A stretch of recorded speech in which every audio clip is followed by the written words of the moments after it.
Hello বন্ধুরা, আজকে আমি বানাবো পিৎজা।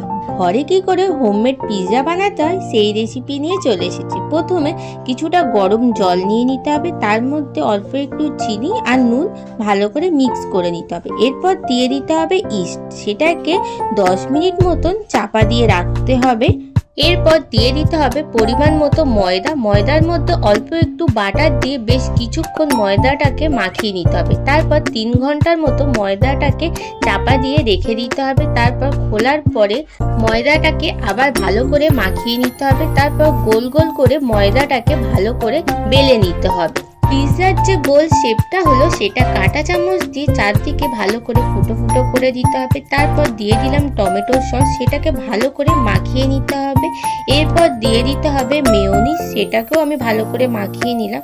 তারপর দিয়ে দিলাম চিজ, সেটা ভালো করে চারদিকে বেশ ভালো করে মাখিয়ে নিতে হবে। চিজটা মাখানো হয়ে যাওয়ার পর দিয়ে দিলাম সুইট কর্ন, যেটাকে আমি আগে থেকে বয়েল করে রেখে দিয়েছিলাম। তারপর দিয়ে দিলাম ছোট ছোট কেটে রাখা পেঁয়াজগুলোকে ভালো করে চারিদিকে সাজিয়ে দিলাম। তারপর কেটে রাখা ক্যাপসিকাম গুলোকেও পেঁয়াজের মতন চারিদিকে সাজিয়ে দিলাম। তারপর দিয়ে দিলাম চিজটাকে চারিদিকে ভালো করে ঘষে ঘষে দিয়ে দিলাম। এরপরে গরম কড়ার মধ্যে 40 মিনিটের মতন বসিয়ে দিলাম।